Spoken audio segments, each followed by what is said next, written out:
What's up, Hardship Heroes? You are back on the other side. Today's guest is a former fighter who transitioned to coaching and has quickly grown one of the top gyms in Ohio.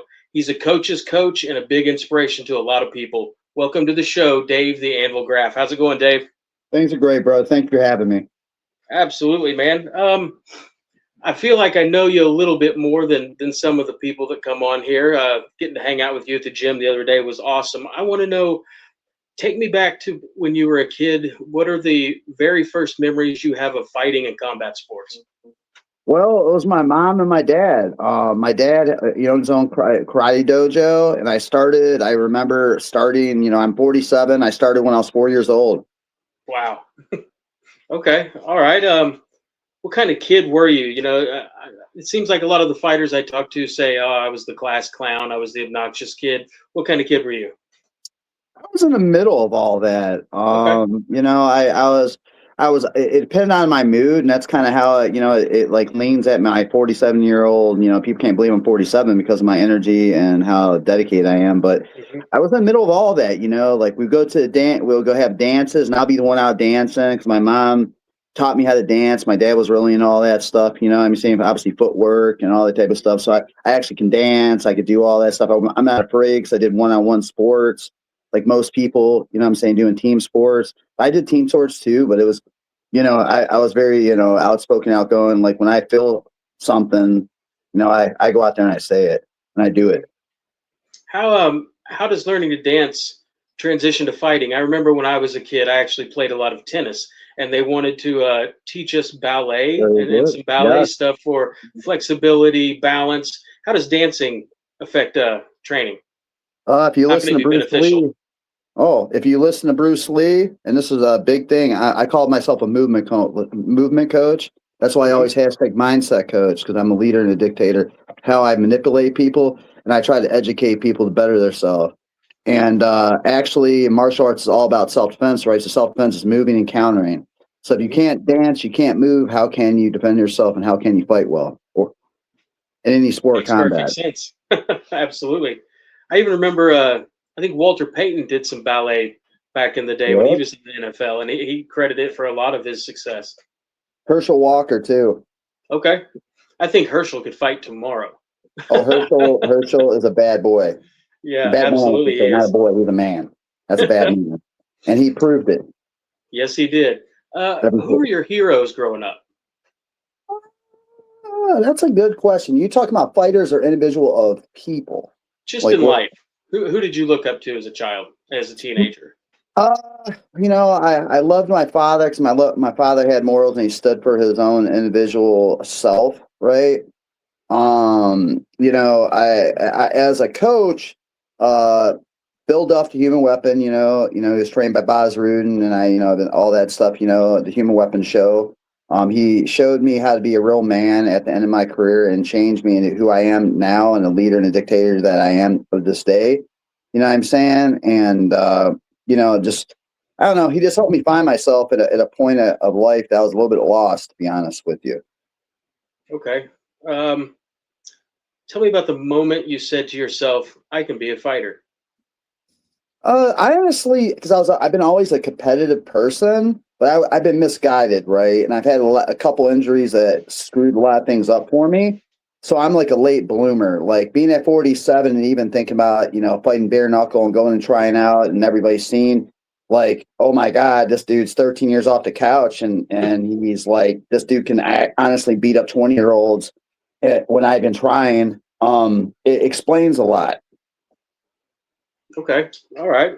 Um, do you remember your very first walkout, and was the feeling more anxiety or excitement? I've always been obviously talking to me my energy. I have ADD. It's always been. I was always too fast, running to things. Now I think through motions. Now, yes, I do. Honestly, yeah, it was kind of cool. I had my first walkout. I had Josh Heavy Hendricks, and then I had Travis the Terror Clark. UFC Bellator veterans corner me. That Hmm. what I'm saying, and that was a cool day. Does that help to kind of calm you down when you got guys like that around No, you? no, No. it's whatever. When you step on a wrestling match and you're doing all these other combat sports and you're around combat sports your whole life, you know what I'm saying? I just wish I had a little bit more guidance and preparation because it was back in the Stone Age of fighting when people were just everybody thinks they're tough. It's different now with all the YouTube and the Google and all the other stuff, and it's easier to figure things out.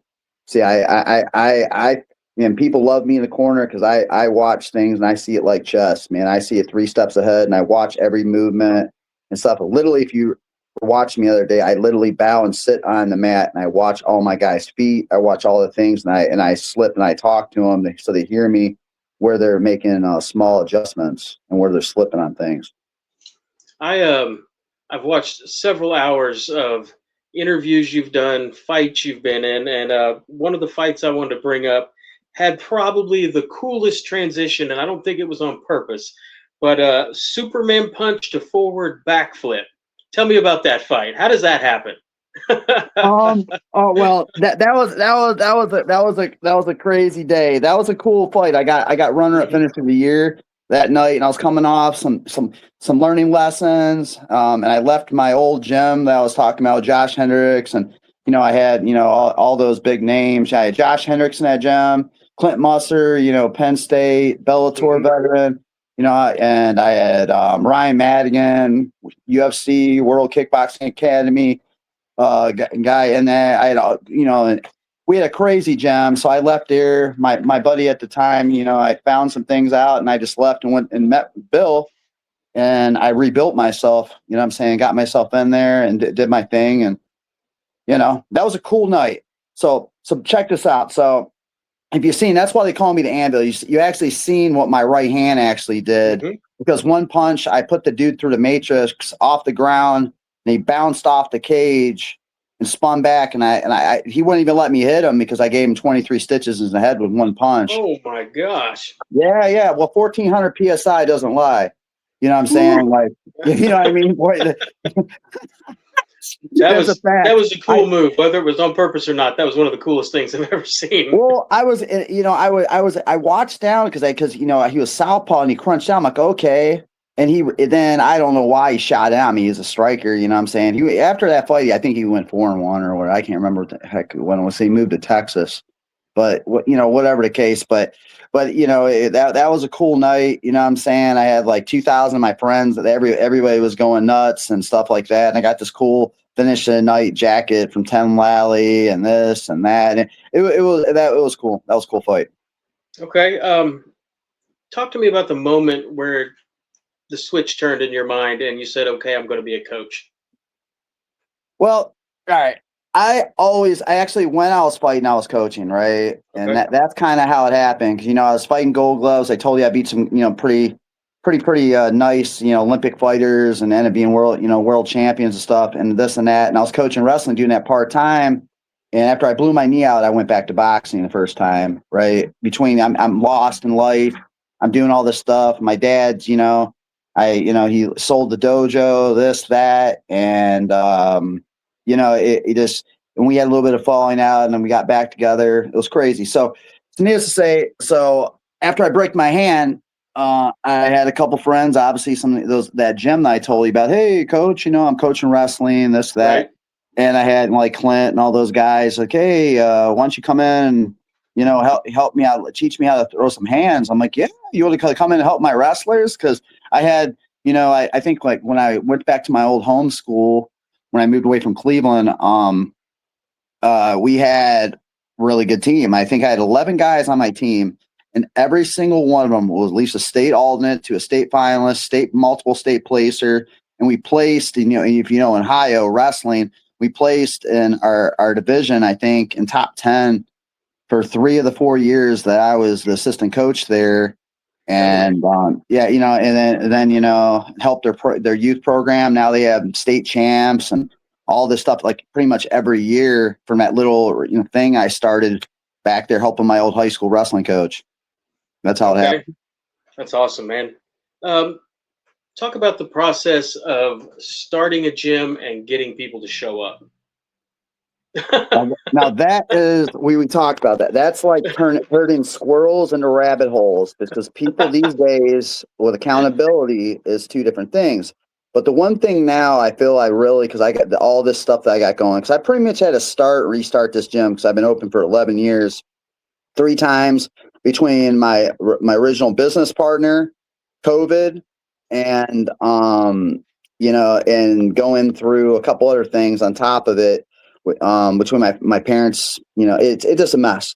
So talking to these guys and moms and pops and trying to get these people that want to be a winner and understanding the mindset of the work that needs to be put into is 2 different things. So now when I used to put myself out there for everybody, I'm very loud and vocal because it's a business too, on a business side of it. If you want the Anvil, you want the coach, if you're not doing what I ask you, you have to pay.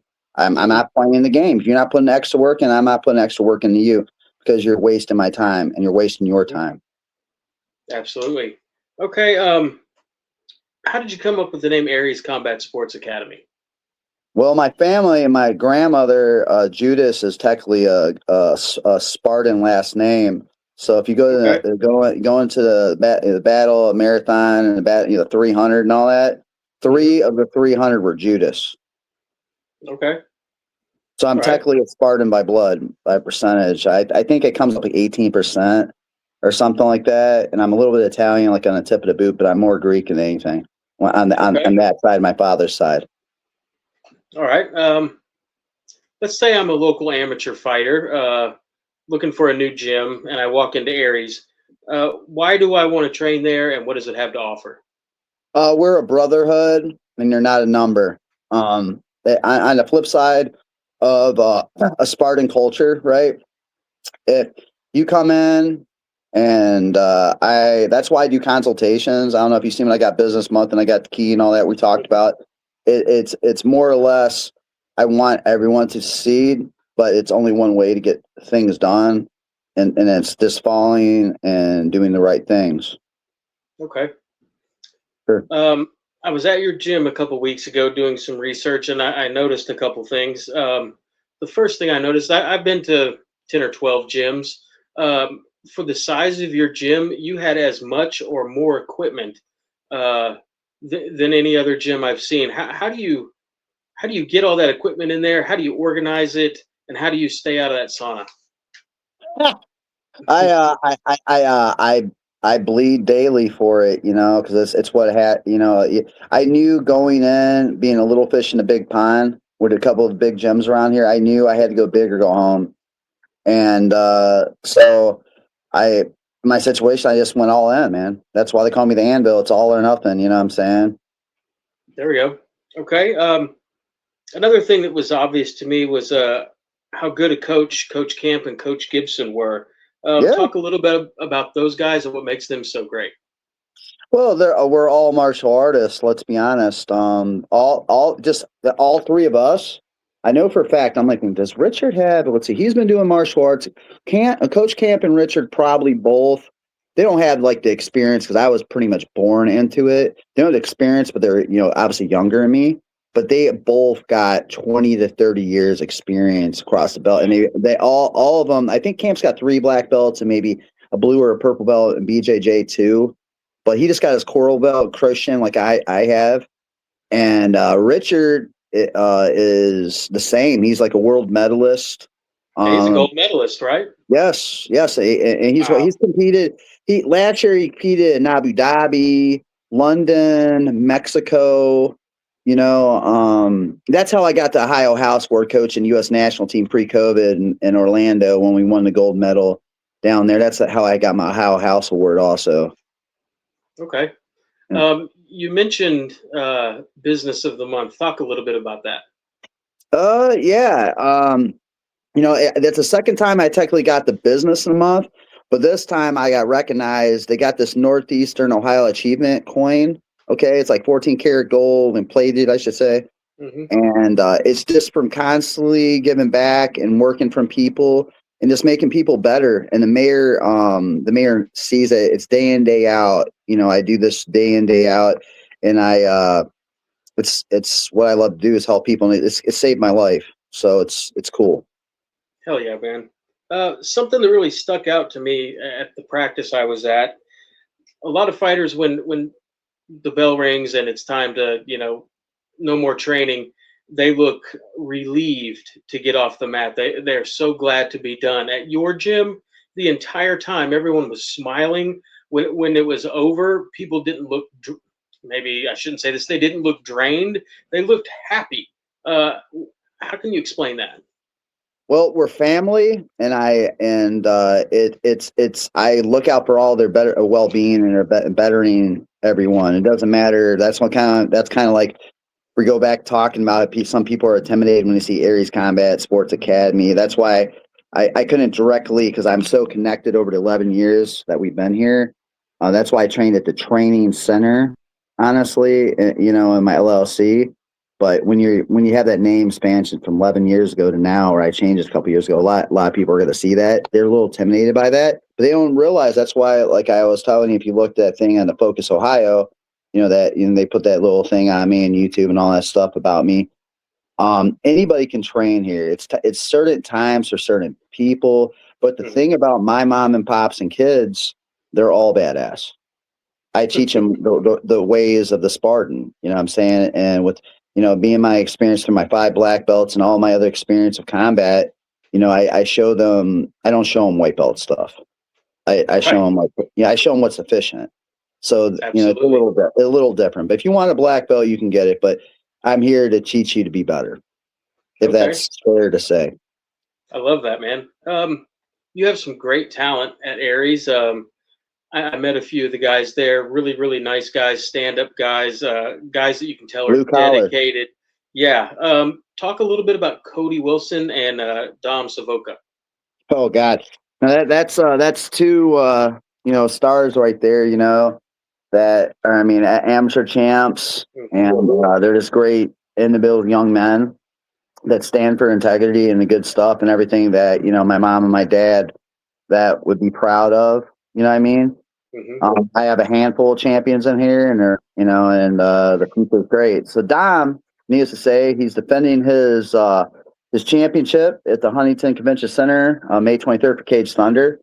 We just beat Daniel Castro, the 2024 amateur fight of the year, his last fight, to retain his title. And if you know who Daniel Castro is, that's Pablo Castro, Stipe Miosic's old jiu-jitsu coach. He's in the community, he's the OG. He actually used to come in at my old boxing academy, and he was the jiu-jitsu coach there. I'm talking like early 2000s. And actually used to come and watch me when I was fighting Gold Gloves and all that stuff. He's a nice guy. He has a good school in Twinsburg. So I'm trying to think of the name of his jiu-jitsu school, they call it. All right. Give me a second. I'll let you know about it. I can't think it off the top of my head. We're talking about so much stuff in the past, 20-something years later. Right. But, and then he's actually Dom's actually fighting Ohio Combat League champion right now that Roby actually beat. And this dude's on a couple fight win streak. So it's a champ versus champion, I'll say, just in case that little troller is going to be popping in my DMs. But, yeah, that's a funny scenario too, but I shut that down. Because I'm not even like that. The better man's going to win, like show some class. You know what I'm saying? Cody Wilson. All right. I've known him for a long time. He's making his pro debut. He's 6-2 amateur. He's the Cage Thunder featherweight champion. He was with another gym. And I tried to get him years ago. He went off there. Everybody wants to listen to, the front runners and this and that and, whatever. Cody's a great guy. He's seen through the light. How things are going, and came back over to me. Now he's improving leaps and bounds. He actually just won a boxing title over the weekend. He went and fought when we were over. Yeah. I'll shoot you a picture of it. He won a belt over a weekend. But he did that in his own self, because I told him I obviously couldn't go because I had 15 guys going over to Euclid at Revolution, and we did a sparring night. Because all the guys on the 18th and the 25th fights. We have 4 guys doing Waco kickboxing for Cage Thunder in Akron. And then I actually have Bruce Pesker. I keep spinning up because he's American and Russian. He's fighting on the AFP on the 25th in Euclid too. That was a really good night. You've probably seen some of it on the videos I put up on Facebook and stuff like that. That was really cool. Networking, pros, amateurs, talent all over. I'm just trying to get people together and stop this NASA's bull crap and trying to get people to Right. get better. The big thing when you got Ohio Hub, if you really go into Ohio mixed martial arts career, like in UFC champions, this, that, you know what I'm saying? The biggest thing is getting out of this wealth of knowledge and talent, right? You got to get out of Ohio to get to that Mhm. platform, right? And I'm big about traveling. I'm big about trying to get athletes where they need to be before they get too old or Mhm. can't get the opportunity. That's pretty much that. Okay. Something that really impressed me about those guys, obviously watching them train was impressive, but I had the privilege of speaking to both of them for 4 or 5 minutes afterwards. The nicest, most humble guys I can remember meeting in a gym. So awesome guys. I'm glad they're with you, Dave. Um, Thank in a you. perfect world, where do you see the gym in, let's say, 10 years? I see us if I choose to make it a little more corporate, like American Top Team or something like that, like Kill Cliff, because Hmm. all these guys that I'm building up right now. I mean, between all I need is just a little bit of backing or somebody just really wants to get behind us or something like that. But what's cool, a lot of my guys are contract guys, right? And they do like, I mean, Cody owns his own roofing company, TKO Hmm. Roofing. Shout out to Cody. He's Hmm. an entrepreneur. I mean, the crazy thing about Dom Saboka, he has his own van. He drives the Amish around. That's what he does. And Wow. then, yeah. He drives the Amish around. He does really well for himself. And he's like a retailer, retails clothes. He hustles. All my guys, that's all of them do. Same with Brucey. All those guys, they got jobs. They do hustle. They work. I mean, Roby Savitic, my other amateur champion, because I got two of the top flyweights in the country. They call them blue chippers. Hmm.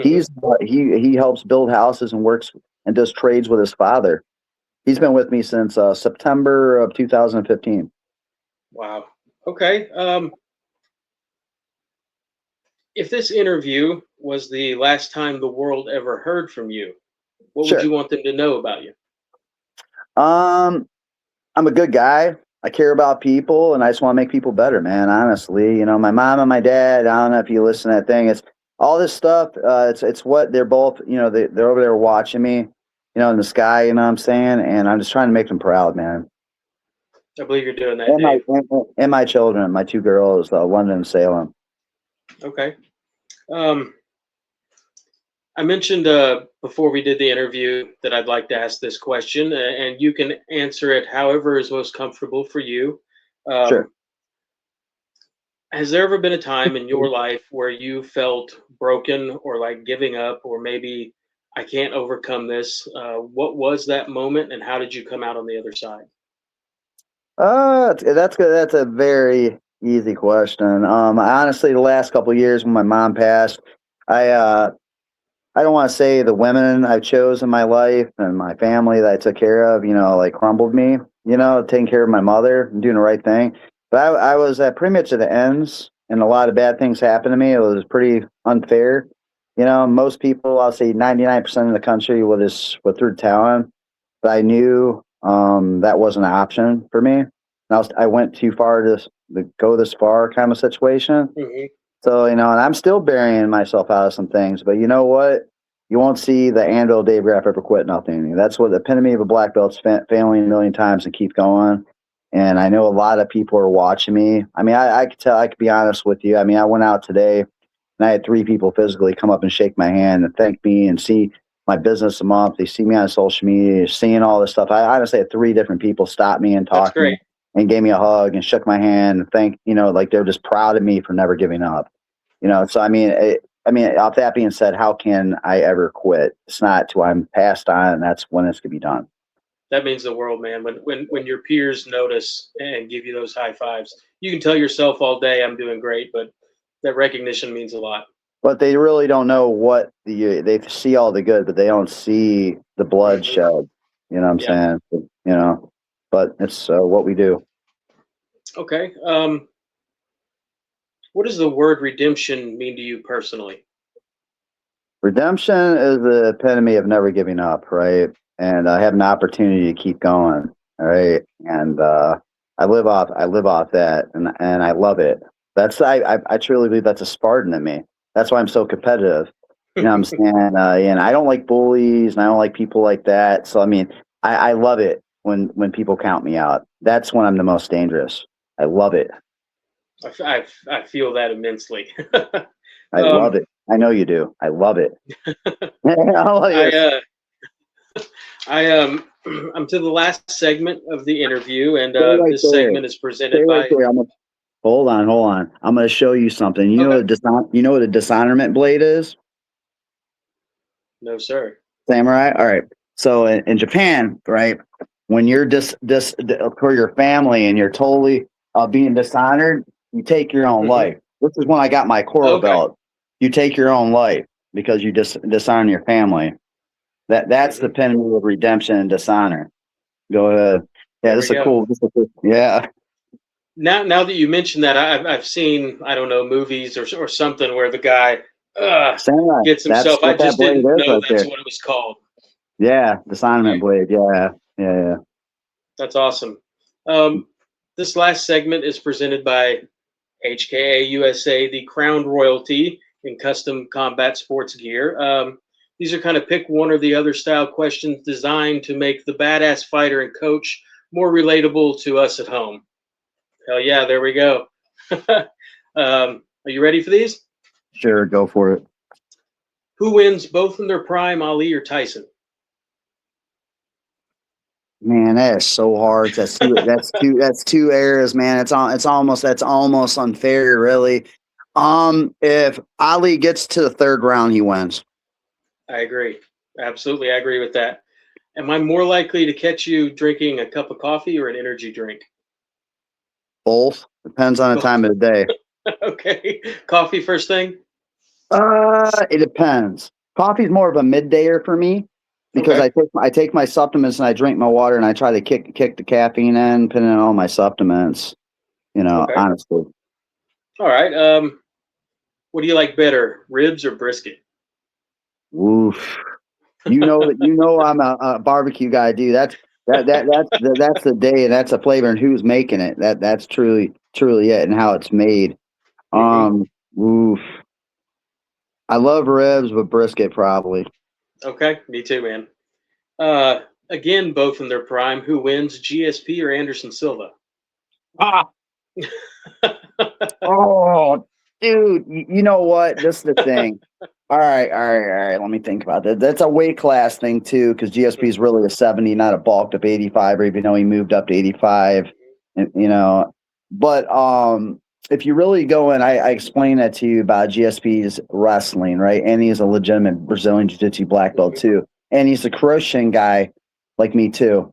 I think possibly in a 25-minute fight, GSP should probably be a favorite. But the thing is, you can't count out Anderson Silva's evasive movement that we're talking about footwork. So Hmm. I'll give it 60-40 to GSP in his Think prime. GSP does the same thing Chael did without the screw up at the end? Yeah, but I think GSP has better jiu-jitsu and he has Oh better yeah. striking. Oh yeah. Okay. What's the best Rocky movie? The Russian Number Drago four. versus.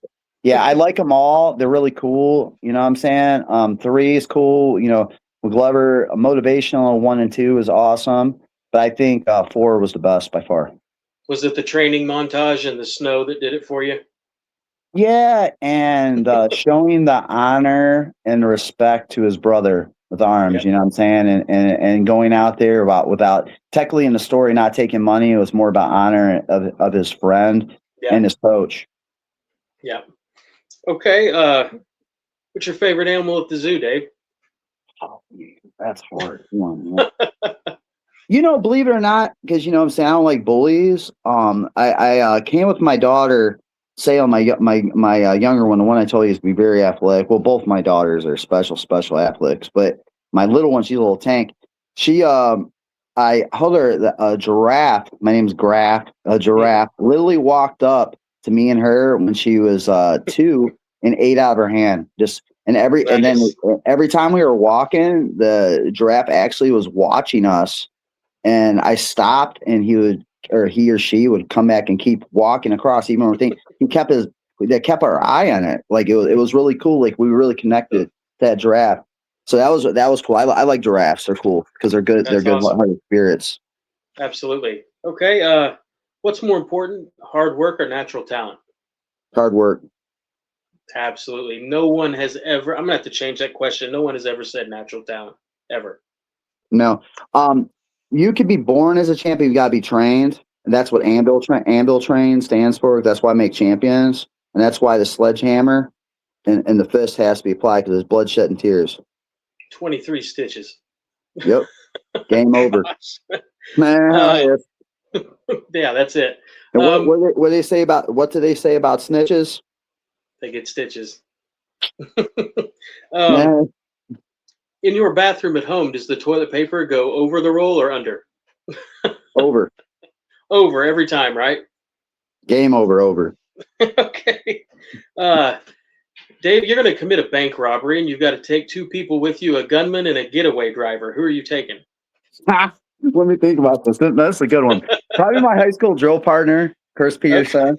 You know, because people back in the day, because we were running around, we were henchmen and we were out doing our thing when I do security and do all that stuff back in the day. And I'm trying to think. My second one, I would ask Coach Bill to come with me. He wouldn't do that. That's not his integrity. You know. This is an alleged bank robbery. Yes. That's what I'm trying to think. This is a good question. Probably my buddy Buffalo. My buddy Okay. Buffalo, the one that took me out to the Sabres game. That was sweet. Okay. Two Saturdays ago. That was awesome. Buffalo experience was fun. Buffalo wings are truly, if you've never been there because you're a foodie, you got to go to Buffalo, get real Buffalo wings, the best wings. It's not a conversation. And I got to eat in Buffalo when I went Sabres. I know you don't drink no more, but I didn't know Labatt Blue was owned by the Buffalo Sabres. Yep. I found out about that because they blocked me, so I had to go right into the Buffalo experience. And they had a sandwich. It was called a wet roast beef. Obviously, in Buffalo is very, very big, and they call it the wet with the buffalo chicken sandwich on it. With all that was a cool experience, man. The buffalo was definitely a hitter right there. If I remember correctly, buffalo sauce was created on the campus of Syracuse University. Is that right? I would believe so. Yes, I sir. believe so. And the mascot at the time was the Orangeman, and they wanted a sauce that was orange, and they mixed hot sauce and butter together. Yes. Buffalo sauce. Yeah. There we go. Okay. Yeah. Shout out to Buffalo. Absolutely. Would you rather be punched in the face or step on a Lego barefoot in the middle of the night? Punched in the face. Every time. Those Legos are brutal, man. The nose, man, my nose been smacked 9 times, you know what I'm saying, refixed. I don't even like it. I fix guys' noses and ears in here, but that is annoying, man. Take care of the feet. Exactly. All right. I want to preface this next question with it can't be happy birthday, no nursery rhymes, no Star Spangled Banner, nothing like that we all know. But I want to know if you had to sing one song, start to finish, word for word, without a single mistake for $1 million, what song are you singing? Oh my God. Faithfully by Journey. Nice. That's awesome. Yeah. And I've done that before. I actually won a couple of karaoke contests for that. I read yesterday that their singer that's been around for, I guess, about 10 or 12 years has left the band. So there's a spot open. Hey. There you go. What is the best way for fans, friends of yours to keep up with you and everything you have going on? Oh, check out my Instagram down, Run Correctly. I'm actually going to be hooking up with you guys.